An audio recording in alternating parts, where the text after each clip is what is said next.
साथियों, आप सभी लोगों का आपके अपने चैनल सौर करियर पढ़ में बच्चों बहुत-बहुत स्वागत है। मैं सौर आपका अपने चैनल सौर करियर पढ़ में बहुत-बहुत स्वागत करता हूं। बच्चों, आज की इस क्लास में हम लोग लेकर के चल रहे हैं कि हमारे पास में जो क्लास 10th का जो केमिस्ट्री हमारे पास में है और केमिस्ट्री के जो मॉडल पेपर है, उस मॉडल पेपर का हम लोग जिक्र कर रहे हैं, जिसके प्रश्न आप लोगों को हूबहू प्रश्न पत्र में देखने को मिलेंगे जिस एग्ज़ाम हॉल में आप लोग बैठे होंगे। तो जिस एग्ज़ाम हॉल में आप लोग बैठोगे, वहाँ से यहाँ से कहीं न कहीं ऐसे प्रश्न होंगे जो कि आपको ये लगता कि सर एक बार ये हो जाए ना कि मज़ा आ गया सर, जो प्रश्न आपने बताए थे वो सारे प्रश्न वहाँ पर हमको देखने को मिले हैं। बच्चों, एग्ज़ाम केवल साल भर पढ़ने से तो हमारे पास में आते हैं, लेकिन किताब ख़त्म करने के बाद में प्रैक्टिस कितना ज़्यादा करते हैं, इस बात पर डिपेंड करता है। 10 बार किताबें अभी भी पढ़ लो, लेकिन प्रैक्टिस ना करो तो किसी चीज़ की वो तैयारी नहीं होती। एक जिम जाने वाला लड़का मसल्स एक दिन में नहीं तैयार करते हैं, वो सालों सालों 5-5 10-10 सालों की मेहनत उनके शरीर के पीछे लगी होती है, तब जा करके वो लगातार कामयाबी हासिल करते हैं। तो एक दिन के एग्ज़ाम के लिए, 3 घंटे के एग्ज़ाम के लिए लगातार आपको प्रैक्टिस करनी है कि कौन सा एग्ज़ाम आपके आ जाए।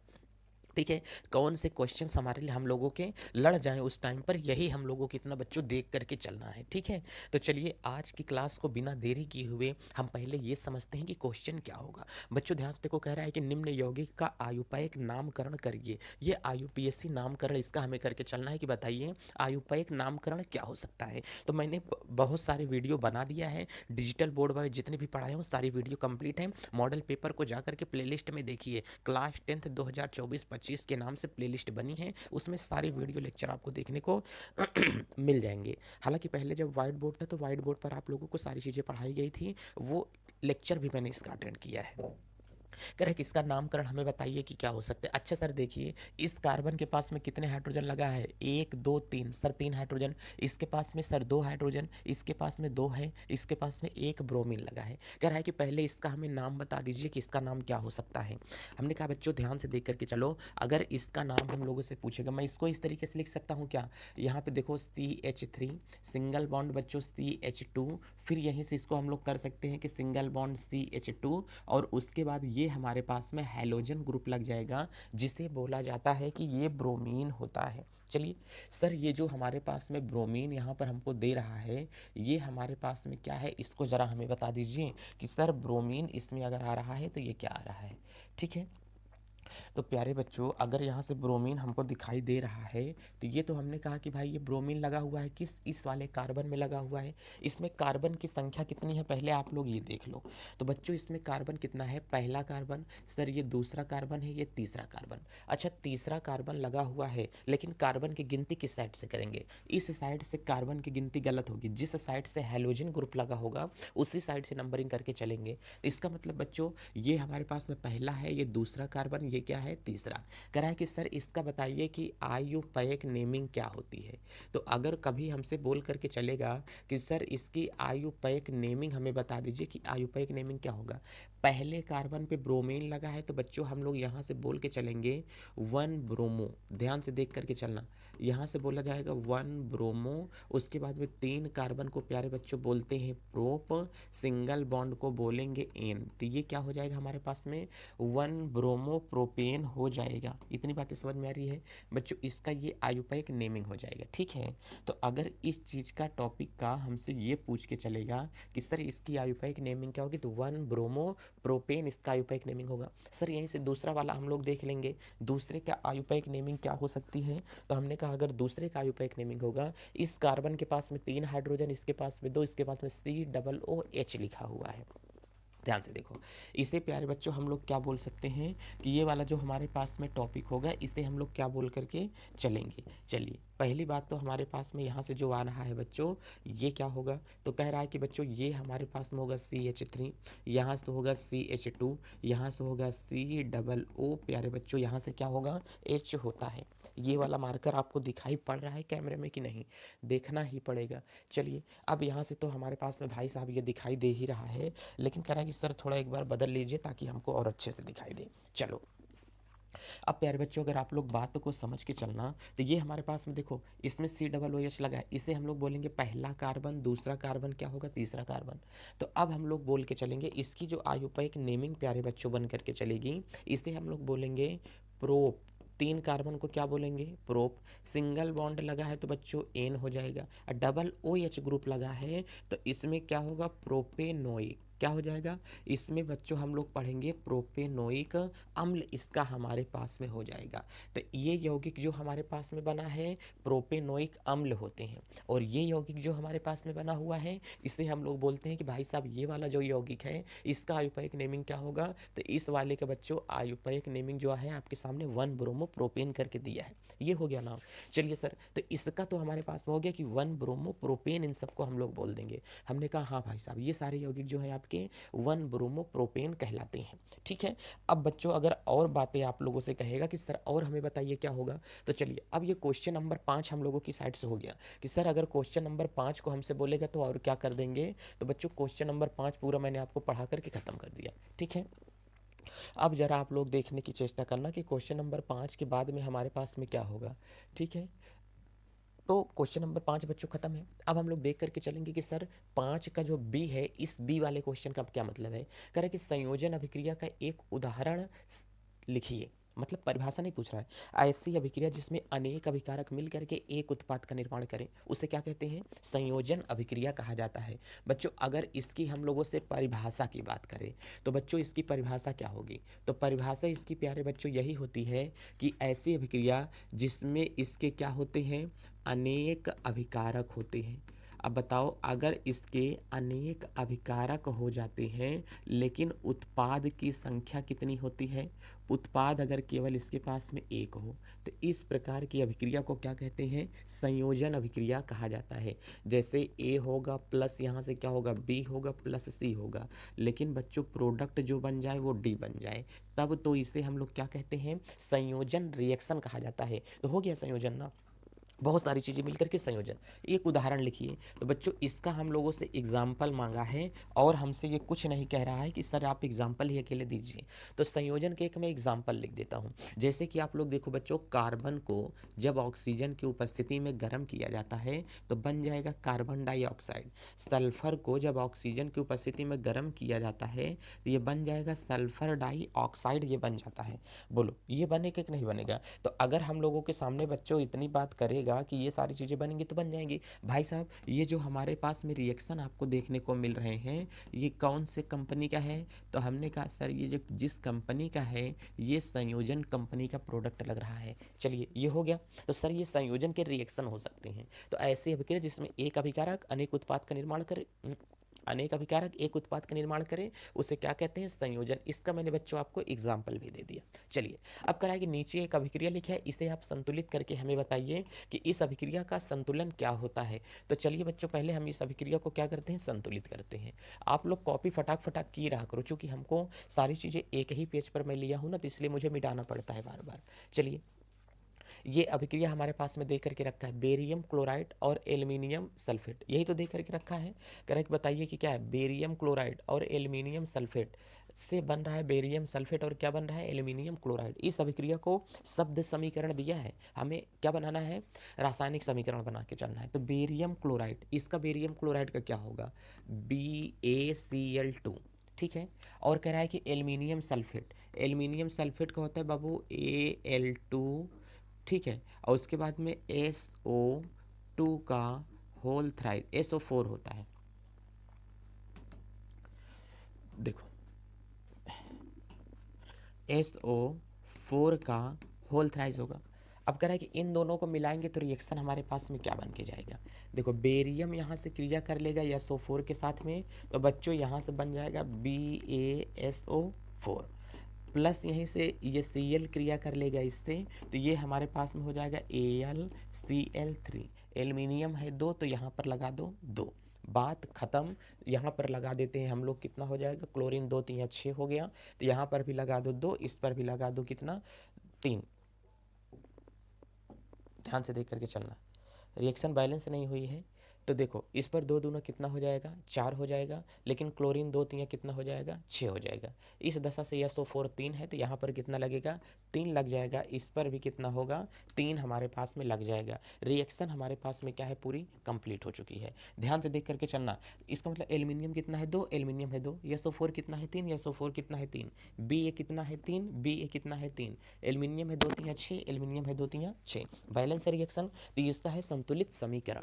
चलिए अब नेक्स्ट वाला देखते हैं। क्वेश्चन नंबर 6 क्या कर रहा है, निम्न तत्वों का इलेक्ट्रॉनिक विन्यास करिए। चाहे जो इलेक्ट्रॉनिक विन्यास करो, आप लोगों के ऊपर डिपेंड करता है कि सर इसका इलेक्ट्रॉनिक विन्यास क्या होकर के जाएगा। चलिए, चाहे आप बाऊ वाला करो चाहे बोरबरी वाला, एक तो हमें सोडियम का करना है, दूसरा हमें किसका करना है, क्लोरीन का करके चलना है। तो सर ध्यान से देख करके चले कि 6 वाले का प्रश्न नंबर 6 का आंसर हम लिख रहे हैं। तो 6 का कह रहा है कि सोडियम, अच्छा सोडियम का परमाणु क्रमांक बच्चों 11 होता है कि नहीं, इसका इलेक्ट्रॉनिक विन्यास होता है 281। और क्लोरीन यहीं पे क्या होती है, 17 होती है, तो इसका इलेक्ट्रॉनिक विन्यास होता है 287। हो गया इसका इलेक्ट्रॉनिक विन्यास। चाहो तो इसी का दूसरे तरीके से इलेक्ट्रॉनिक विन्यास करो, यहाँ से 1s2, यहाँ से 2s2, 2p क्या होगा 6 होगा, फिर यहाँ पे 6 4 10, और उसके बाद में यहाँ से हम लोग देख करके चलेंगे और यहाँ से 3s1 हो जाएगा। ठीक है, इस पे करेंगे तो हमारे पास में क्या निकल करके जाएगा बच्चों, होगा 1s2, यहाँ से 2s2, 2p6 होगा, फिर यहाँ से क्या होगा 3s2, 3p कितना हो जाएगा 6, 6 4 10, 2 कितना हो जाएगा 12, और उसके बाद में हमारे पास में हो जाएगा 12, 5 17 होता है ना, तो 3p कितना हो जाएगा, ये इतना हो जाएगा। तो इसका इलेक्ट्रॉनिक विन्यास हमारे पास में देख के चलेंगे तो ये हो जाएगा 6 4 10, 10 7 कितना हो जाएगा 17। तो 17 हमारे पास में क्या है, क्लोरीन। ये हमारे पास में किसका हो जाता है, पी ब्लॉक का तत्व हो जाएगा। ये वाला है ऑफ-बाउ का नियम कहलाता है प्यारे बच्चों, इसे हम लोग कहते हैं ऑफ-बाउ रूल इसे कहा जाता है। ठीक है, ये और ये वाला हमारे पास में बोरबरी का नियम कहा जाता है। तो हमने कहा कि बोरबरी के हिसाब से ये वाला इलेक्ट्रॉनिक विन्यास हो जाएगा। इतनी बात समझ में आ रही है। चलिए, एक बात तो हमारे पास में ये हो गई कि सर इसका भी इलेक्ट्रॉनिक विन्यास बता दिया आपने। अब बताइए निम्न समीकरणों को संतुलित कीजिए। समीकरण दिया है, केवल हमें क्या करना है, संतुलित भर करके चलना है, और इसमें कुछ नहीं है हमारे पास में। तो अगर संतुलन करने का बच्चों तरीका है तो संतुलन इसका हम लोग कैसे करेंगे।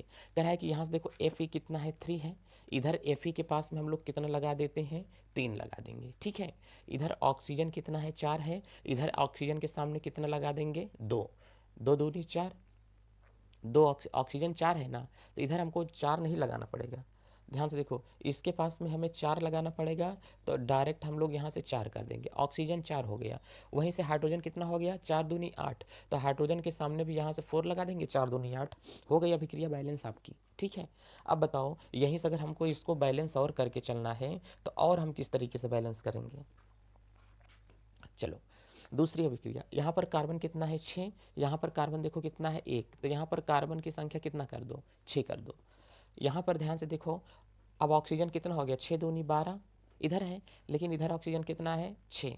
ठीक है, और यहाँ पर कितना है 2 ऑक्सीजन है, तो इसका मतलब यहाँ पर 6 दूनी कितना है 12, और यहाँ पर हम लोग लगा देंगे कितना है 6, तो यहाँ पर 6 और इधर कितना है 12। लेकिन पहले हाइड्रोजन ध्यान से देखो, इधर कितना है हाइड्रोजन 12, यहाँ पर हाइड्रोजन कितना है 2, तो इसको 12 करना है तो 6 से गुणा करें, 6 दूनी 12 हाइड्रोजन हो गया। ऑक्सीजन यहाँ पर 6 है, ऑक्सीजन यहाँ पर 12 है, तो 12 6 18, तो यहाँ पर भी अगर हम लोग गुणा कर देंगे 6 से, 6 दूनी 12 और 12 6 18, ये रिएक्शन भी आपका बच्चों क्या हो गया, बैलेंस हो गया। तो ये रिएक्शन भी आपका क्या हो गया, कंप्लीट हो चुका है। बात समझ में आ रही है कि नहीं, कहे बिल्कुल सर आएगी ही, अगर समझा कौन रहा है भाई। चलिए, कह रहे कि निम्न पर संक्षिप्त टिप्पणी लिखिए। नंबर 1, अम्लीय वर्षा क्या होती है। तो बच्चों अम्लीय वर्षा को पहले हम लोग ध्यान से देख करके चलते हैं कि अम्लीय वर्षा किसे कहा जाता है, अम्लीय वर्षा क्या होती है, इस पर हमें टिप्पणी लिख करके चलना है। अब ध्यान से देख करके चलो प्यारे बच्चों, अगर कभी भी यहाँ से हमारे सामने आ जाएगा अम्लीय वर्षा किसे कहते हैं, एसिड रेन क्या होती है। तो अम्लीय वर्षा की अगर कभी बात करें, अम्लीय वर्षा क्या होता है, हमारे पास जो क्या होता है, बादल होता है, आसमान में बहुत सारे बादल क्या होते हैं, मंडराते रहते हैं। तो आसमान में बहुत सारे जब बच्चों बादल मंडराता रहता है, ये हम मान लेंगे कि हमारे पास में कोई ये हमारा क्या है, इमारत है, कोई ये हमारे पास में पिरामिड वगैरह हमारे पास में दिया है। अब आप लोग यहाँ से देख करके चलो कि बहुत सारे आसमान में क्या होंगे, यहाँ से आसमान में बहुत सारे बादल होते हैं। अब बताओ आप लोग, जो आसमान में बहुत सारे आपको बादल वगैरह यहाँ से दिया गया है, ये बादल तो आसमान में होते ही हैं बच्चों। ठीक है, और जब बादल आसमान में होते हैं तो यहीं से बच्चों हमारे पास में क्या होती है, लेयर होती है। ध्यान से देख करके चलो, जो हमारे पास में यहाँ से लेयर होगी, जब इस लेयर में बहुत सारे गंदगी वाले कण उपस्थित होते हैं बच्चों, इस लेयर में बहुत सारे जो गंदगी वाले कण उपस्थित होते हैं, उन गंदगी वाले कणों को हम लोग यहाँ से ये मान के चलते हैं। ध्यान से देखो, ये गंदगी वाले कण है। अब बताओ इस लेयर में जो गंदगी वाले कण हमारे पास में उपस्थित होते हैं, यहाँ पर हमने मान लिया कि भाई हमारे पास में गंदगी वाले इतने सारे कण इसमें उपस्थित हैं। अब बताओ बताओ जो इसमें गंदगी वाला यहाँ से कण उपस्थित है, इन सभी को तो हमने बता दिया कि भाई साहब ये क्या होगा, गंदगी वाला इसमें कण है। देखो ऊपर जो बारिश का पानी आता है बहुत ज़्यादा साफ एकदम पानी होता है। इसका मतलब ये जो पानी आता है एकदम स्वच्छ होता है। ये जो पानी की बूंद यहाँ पर आपको दिखाई दे रही है, ये एकदम से पानी की बूंद बच्चों क्या होती है, एकदम स्वच्छ बूंद होती है। इस बूंद में कोई भी गंदगी कचड़ा नहीं लगा रहता है। पानी की बूंद में कोई गंदगी कचड़ा नहीं लगा रहेगा। एकदम ये आकाश चचा शुद्ध पानी दे रहे हैं। बादल भी क्या सोचता होगा, अरे खुदा मेरा यार हंस रहा है, अब बारिश की जाए, है ना गाना। जब ये बारिश की बूंद आती है बच्चों, तो एकदम से क्या होती है, ये स्वच्छ बूंद आती है। इसमें एक भी पैसे की दिक्कत परेशानी नहीं होती है। लेकिन ये बूंद बच्चों जैसे ही धरती पर आएगी, इस बूंद को अगर हम लोग लेकर के आएंगे, ये सारी की सारी बूंद किस में आ गई हैं, ध्यान से देखो। जब ये बूंद बच्चों आ गई है इस परत के अंदर, हमारे क्षोभ मंडल में, तो जब ये बूंद बारिश बन करके इसमें आ गई है, तो इस बूंद के पास में क्या लग जाता है, इसमें गंदगी के कण चिपक जाते हैं। ध्यान से देखना, जब इसमें गंदगी के कण चिपक जाएंगे तो बताओ इस बूंद के ऊपर जो गंदगी का कण चिपका हुआ है, यहाँ से हमने मान लिया इसके ऊपर जो गंदगी का कण चिपका हुआ भाई साहब, ये इसको लेकर के क्या होगा, चलाएगा। इसके ऊपर गंदगी का कण जो चिपका है इसको लेकर के चलाएगा। यहाँ से गंदगी का कण क्या हुआ, चिपक गया। चूंकि ये सूखा कण है, ये गीला कण है, यहाँ पर वायुमंडल में अशुद्धियों के कण होते हैं, गंदगियों के कण होते हैं। और जब ये गंदगियों का कण प्यारे बच्चों यहाँ से आ जाएगा ना, ये गंदगी वाला कण हमारे पास में, तो इसके पास में लग जाएगा। ये गंदगी कण यहाँ से आएगा और आने के बाद में जिस व्यक्ति के शरीर के ऊपर ये क्या करेगा, पड़ेगा, तो यहाँ से ये गंदगी इसमें भरी है इस पानी में, तो ये गंदगी पूरी की पूरी क्या होती है, पृथ्वी पर आ जाएगी। और ये पानी हमने कहा कि कैसा हो जाता है प्यारे बच्चों, ये पानी अम्लीय हो जाता है, गंदा हो जाता है, क्योंकि नीचे बहुत सारा भट्ठा होता है, भट्ठे से निकलने वाले धुएं होते हैं। धुओं में क्या होता है, sulphur dioxide, nitrogen monoxide, nitrogen dioxide, ये सारी चीज़ें इसमें पड़ती हैं। तो पूरा का पूरा जो पानी होता है एकदम सा पानी क्या होता है, मटमैला हो जाएगा, गंदा पानी हो जाएगा। और ये खट्टे धुएं होते हैं, इससे अम्लीय धुआं होता है। तो वर्षा का जल हमेशा स्वच्छ होता है, लेकिन ओजोन परत में गंदगियों से होकर के गुजरता है, इसलिए गंदगियां पानी में घुस जाती हैं। और जब वो पृथ्वी पर पड़ता है तो वो हमारे पास में क्या होता है, अम्लीय वर्षा कहलाती है। ये अम्लीय जो वर्षा होती है, बारिश की पहली वर्षा को अम्लीय वर्षा कहा जाता है, क्योंकि ये ज़्यादा प्रदूषित पानी को लेकर के आती है। जब कभी किसी व्यक्ति के शरीर पर पड़ जाता है ये पानी, तो वहाँ छाले निकल आते हैं, घमौरियाँ निकलने लगती हैं, फुंसियाँ वहाँ पर निकलने लगती हैं। और ये पानी जब तालाब में जाता है तो मछलियाँ मरने लगती हैं, क्योंकि अम्लीय पानी होता है। इसीलिए कभी मछली पालन करने वाले लोग अपने गाँव में तालाब में आप लोग देखते होंगे कि उस तालाब में वो लोग जब ज़्यादा मछलियाँ मरने लगती हैं तो चूना डाल देते हैं, क्योंकि पानी अम्लीय होता है, चूना क्षार होता है, अम्ल और क्षार मिलेगा तो पानी उदासीन हो जाएगा और मछलियाँ आसानी से बच जाती हैं। हमारे पेट में गैस बनती है तो हम लोग क्या करते हैं, एसिड ज़्यादा बन जाता है तो क्षार पीते हैं, कहते हैं कि काम शुरू सिर्फ 6 सेकंड में, ये चीज़ें हमारे पास में बन जाती हैं। ये अम्लीय वर्षा होगी। जब वर्षा के जल में सल्फर डाइऑक्साइड, नाइट्रोजन डाइऑक्साइड और अनेक प्रकार की अशुद्धियां मिल जाती हैं, तो इस प्रकार के जल को क्या कहा जाता है, अम्लीय जल कहा जाता है। और यह जब वर्षा के रूप में, बारिश के रूप में गिरता है तो ऐसी वर्षा को अम्लीय वर्षा कहा जाता है। अम्लीय वर्षा का पानी इतना ज़्यादा खतरनाक होता है, जिसके ऊपर पड़ेगा उसका रंग उड़ा देगा, किसी न किसी तरीके से क्षति पहुंचाएगा। मानव के ऊपर पड़ेगा तो घमौरियाँ या फुंसियाँ निकल आएंगी।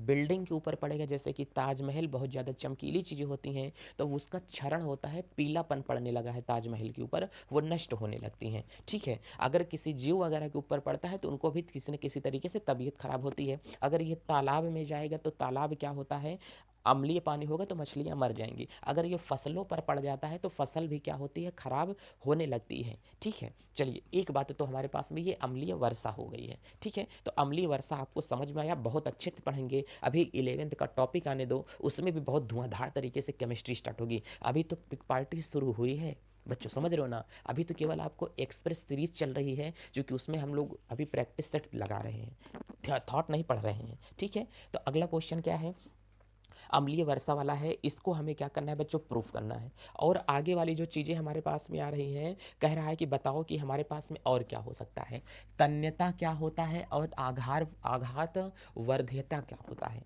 तन्यता किसे कहते हैं, पहले हमको ये बता देना है कि तन्यता किसे कहा जाता है। चलिए बच्चों, हम लोग यहाँ से समझेंगे पहले तन्यता क्या होता है और आघात वर्ध क्या होता है? तन्यता का मतलब हम लोगों को ये होता है कि तनना, आघात वर्धनीयता का मतलब भी होता है तनना, लेकिन इन दोनों में बच्चों जमीन आसमान का अंतर होता है। तन्यता और आघात वर्धनीयता क्या है? तो पहले बच्चों हम लोग समझ करके ये चलेंगे कि हमारे पास में ये तन्यता क्या होता है। तो बच्चों तन्यता का मतलब होता है तनना, ध्यान से देख करके चलना। इसका मतलब क्या होता है? तनना। जैसे कि हम लोग इसमें बात करके चलते हैं, रबड़ हमारा तनता है कि आघात वर्धनीयता होता है? रबड़ तनता है, लेकिन हमको रबड़ को लेकर के नहीं चलना है, क्योंकि अगर हम लोग रबड़ को लेकर के चलेंगे तो हमारे पास में ये चीज़ें नहीं लेगा। तो हमको तनना, तनने से बात समझ होगा। किसी वस्तु पर बाहरी बल लगाया जाए तो उसकी वो बिना टूटे अपनी आकृति में परिवर्तन के सहन को सहन कर लेता है, अपनी आकृति में परिवर्तन को सहन कर लेगा, उसे क्या कहते हैं? तन्यता। यदि किसी वस्तु पर बाहरी बल लगाएं और वह वस्तु अपने आकृति में परिवर्तन कर लेती है, पुनः अपनी पहली अवस्था को प्राप्त कर ले, तो उसे क्या कहते हैं? तन्यता कहा जाता है। तन्यता सबसे ज़्यादा किस में पाई जाती है? स्टील में। इसे प्रत्यास्थता भी आगे आपको पढ़ाया जाएगा। आघात वर्धनीयता का क्या है? किसी वस्तु पर बाहरी चोट दिया जाए, वह बिना टूटे फैल जाए, तो उसे क्या कहते हैं? आघात वर्ध्यता कहते हैं। उसे क्या कहा जाएगा? आघात वर्ध्यता कहा जाता है। मिसेल किसे कहते हैं? पिछले चैप्टर में पढ़ाया था कि मिसेल क्या होता है। मिसेल, जब साबुन के कण गंदगी से चिपक जाते हैं तो जिस संरचना का निर्माण करेंगे उसे मिसेल कहा जाएगा। साबुन के कण गंदगी से मिलकर के जिस संरचना का निर्माण करेंगे उसे क्या कहेंगे? मिसेल कहा जाता है। संक्षारण से आप क्या समझते हैं? इसके सुरक्षा के दो उपयोग। संक्षारण क्या होता है?